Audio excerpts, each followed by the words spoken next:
Day after day, I must face a world of strangers where I don't belong.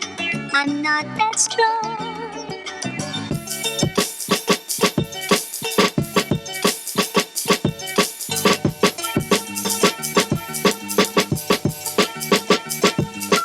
Yo, what up, everybody? It's your boy DreSays. So, I've talked about this for a minute. I've gotten people's ideas. I've done, the setup process, getting ready, trying to figure things out. And to be 100% honest with you, I still don't feel 100% prepared. But with that being said, it's been long enough. So, welcome, everybody, to the DreSays Podcast. No, so essentially what this is going to be, if you don't already know me or you've never heard me talk or witnessed me on another podcast, this is just going to be a show where I get on here and talk about how I'm feeling at the moment or my opinion on things or my thoughts on something else. Will there be guests? Yeah, they'll come. But I am most comfortable in all honesty by myself. So this is how we're going to rock out for a while. Well, let's start with the little things, right? Like, so if you don't know who I am, I'm DreSays, or Andre Walker if you've known me most of my life. At the current moment, I work a day job, but I also am co-owner of this company behind me, Fly Definition, flydefinition.com. Why am I doing a podcast? Right? Let's talk about that. For some reason, people like to believe that I give good advice, or I have great opinions on things, or they just find it entertaining when I talk about the things that I talk about. Because I have this little thing, a little problem that some people think. It's called no filter. So if you're going to take a minute to listen, please understand that I don't hold back what I say, be it a curse word, my thoughts on things. I'm going to stay solid with everything that I say and stand by it. If I'm wrong, I'll admit it, right? But that's few and far between in my world. But anyways, so again, I'm DreSays, Andre Walker, co-owner of flydefinition.com, street and strength wear, forever live your definition. Don't forget that. I was going back and forth with what I want to talk about on my first episode, right? So far as to the point where I held off on doing it. Two things stopped me from doing it. One, I wasn't sure what I really wanted to intro myself as, right? Two, I was going to be recording video of this, and right now we are currently in a quarantine, so let's just say the hair's looking rough, right? But at the end of the day, it's not me if I worry about those two things. I could give a shit what anybody thinks about my hair right now. I could give a damn about whatever y'all feel about this topic. You're either going to take heed to what I'm saying and enjoy what I'm talking about, or you're not. You're going to move on to the next one, right? So why would I worry about that? So let's just start talking. Recently, in my life, I had a friend come up to me and he goes, "Yo, Dre, me and you have dope conversations. We talk about a lot of stuff that a lot of people don't like to touch on. For instance, minority men, and don't take offense if I don't say all men, because I'm a minority man, so that's what I'm going to talk about. I'm going to talk about what I know. That's the other thing. I don't like to talk about things I don't know about. So if I haven't done the research or I haven't looked into it, I more than likely won't bring it up because I don't got shit to talk about it. I don't like to speak dumb. That's what I like to call speaking dumb, is just talking on a subject you know nothing about. Just because you think everything that comes out of your mouth is intelligent when that's not the case. So me and him talked about a lot of things before. We work together. And we talk about stuff that minority men don't normally talk about with each other. Like insecurities. It's crazy, right? It's crazy how as a minority man, you feel you're not able to just speak to another man about insecurities that you may have in life. Mind you, me and this man have never had these conversations until recently, and we've known each other for almost 20 plus years. Crazy, right? I know I said he's a coworker, but he was a friend first. So we're having these conversations, and I'm realizing I've never been able to have these conversations with another man and feel comfortable about it. Then that got me thinking, like, well, why is that? I mean, we'll get into those insecurities. Don't you worry about it. We're going to get into those insecurities. We got time. But why have I not been able to feel that way? Why have I not been comfortable enough to talk to someone that I feel is close to me, close like family, about what I'm feeling insecure about? And then I realized it, that comes from the predecessors in our families, the people that came before us, the people that taught us how to be men. And it's crazy because in a lot of minority households, it was the moms that taught us how to be men. I was fortunate enough to have a stepfather in my life, most of my life. But he was a stepdad. Let's keep it real. I didn't learn to appreciate him until I got older. So growing up, I was always attached to my mother, and she's teaching me how to be a man. Well, the things that she knows about being a man came from her father. Her father, the man who used to break up concrete and roads and dig up roads before they could lay the cement or pavement by hand. Her father, who I love my grandfather to death. God bless his soul. But probably wasn't the greatest example for me to become a man. He'll teach me how to live and be strong, hold back your emotions, look someone square in their eye and shake their hand very firmly. Probably wasn't the greatest example on how to love only one woman, how to make sure that your kids know that you love them without just trying to shower them with gifts. And the crazy part about it is the people that know me are listening to this now and go, God damn it, Dre, you became that person. Those are my little insecurities. Those little things. Like I take what I've learned from the people before me, and sometimes it sets a fear in me. Like sometimes I don't know if I'm gonna be a good father. I would like to say yes I am. I've learned from my birth father's mistakes. I'm gonna be a good dad. I don't know that though. You know how many things I do on a regular day, unconsciously, that are exactly like my birth father? So how am I to know that I won't pick up on those traits either? And let's clear some things up. Mark Walker, who was my father, was a good man. Good man. I can't 100% say he was a good father because I don't remember much fathering past the age of 5 or 6. I have some of the traits he has. I have that I'm not going to reach out to you thing. If you need me, call me. I got you. I'm not going to reach out to you, though. That terrifies the shit out of me. I would like to say consciously I would make an effort to make sure that I contact my kids, to make sure that I'm in my children's life no matter what. Matter of fact, I told a friend of mine today, you would have to call the National Guards in if somebody tried to keep me away from my child. And that probably would have been the case for my father, but my mom wasn't trying to keep us from him. You see what I'm saying? My mom had the open door policy. Come see your kids. She used to make me get on the phone, talk to your dad. I tell him, nah, I don't want to talk to him. I don't really know that man. I don't need to talk to him. A choice I regret to this day, by the way. My father's no longer with us. So as I got older and became a man, I should have known better and said, you know what? Yeah, he made mistakes. He didn't do what he was supposed to do, but I should try to build that relationship with him to make us better. I didn't do that. So if you're listening to me, you have that issue with your father right now. You don't know how long he's going to be here. Make sure you step in and do what you got to do as a son and reach out to him. But that's another, like I said, another insecurity. These are things that I can have a conversation with my mother, my sister. But the moment you sit me in front of another man who may be going through the same thing as me, so it might benefit him to hear me, I can't do that. So my friend's talking to me about this. He said, yo, we've been talking about insecurities. This is things that I don't get to talk about with my other homies.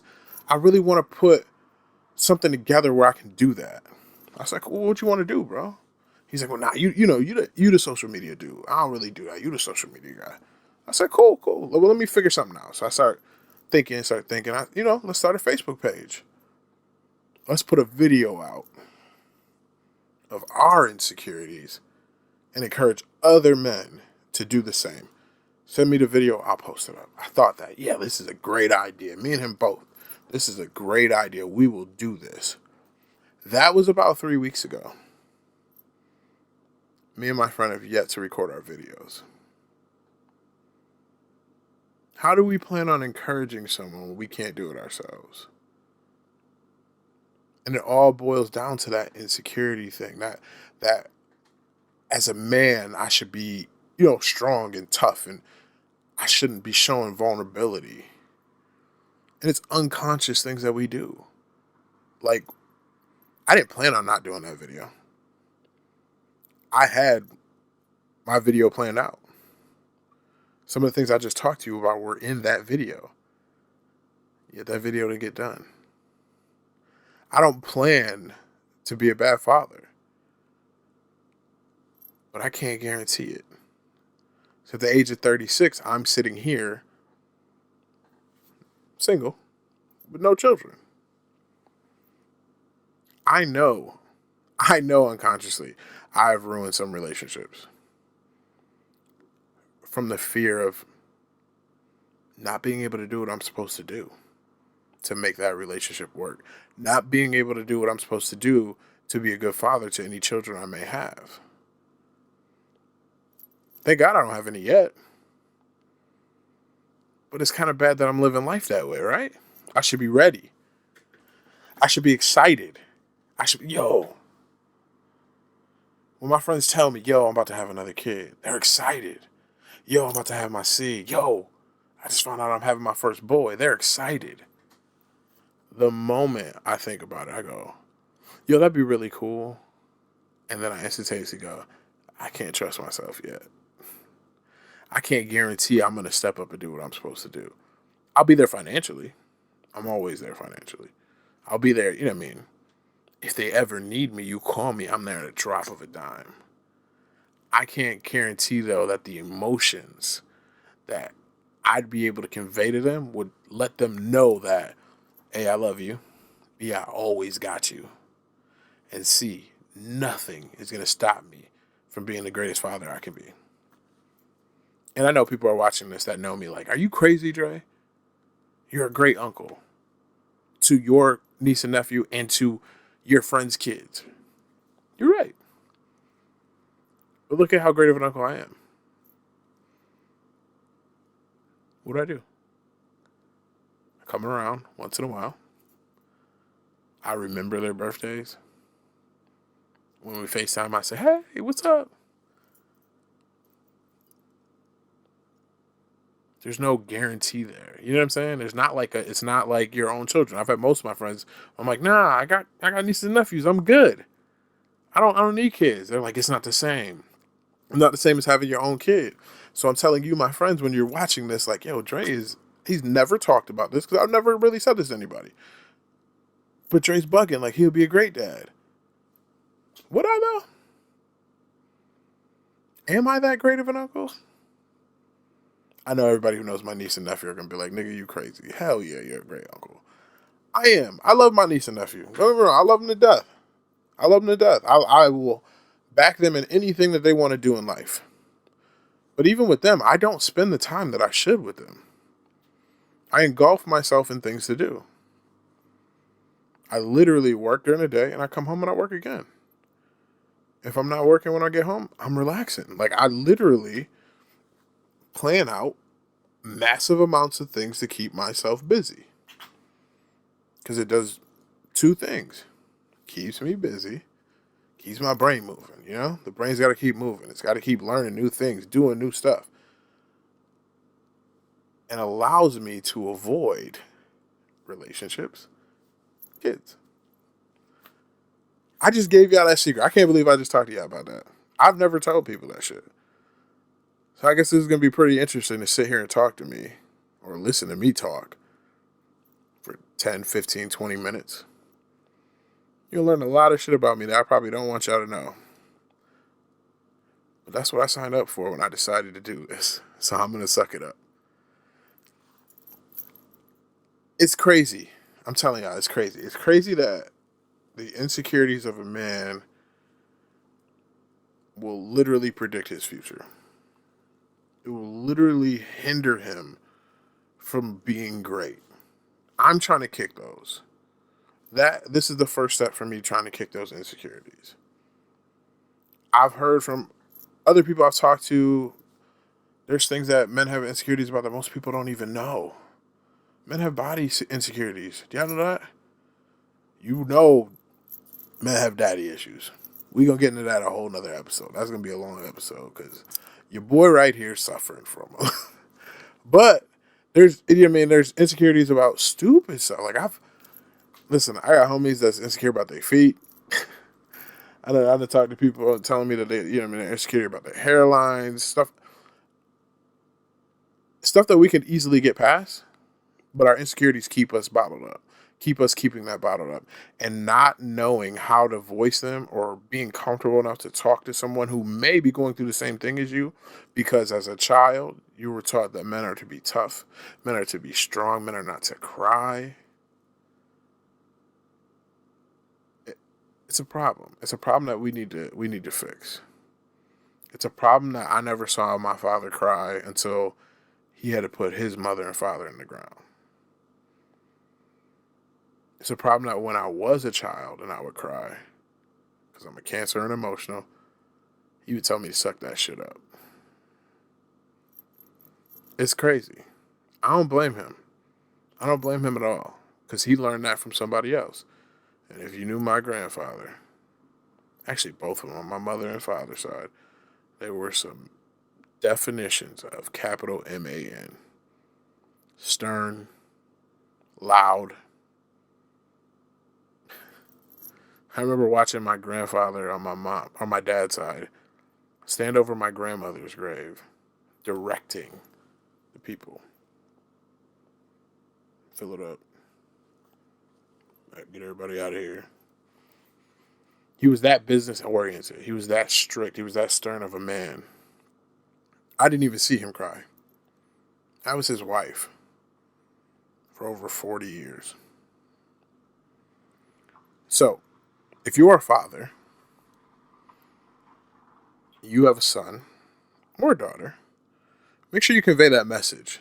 It's okay. It's okay for you to have insecurities. It's okay to talk to someone about it. It's okay to get that off your chest. You know what I'm saying? Don't make them rock hard like they did us.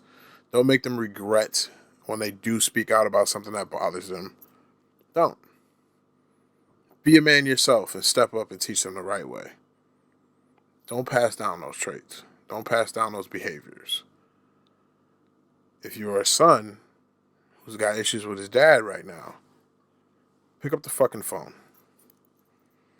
If you're old enough to be watching me talk about this, you're old enough to be a man yourself and contact the man that couldn't be man enough for you. And let him know, like, yo, I'm just checking in on you, old man. I love you. You might not know when you can do that shit again. Well, that's it, folks. That's the first episode of the DreSays Podcast. It's a rough one, but that's the first one. I'll let y'all know when I'm going to do more. I'm going to try to keep it pretty consistent, all right? I love y'all. I must face a world of strangers where I don't belong. I'm not that strong.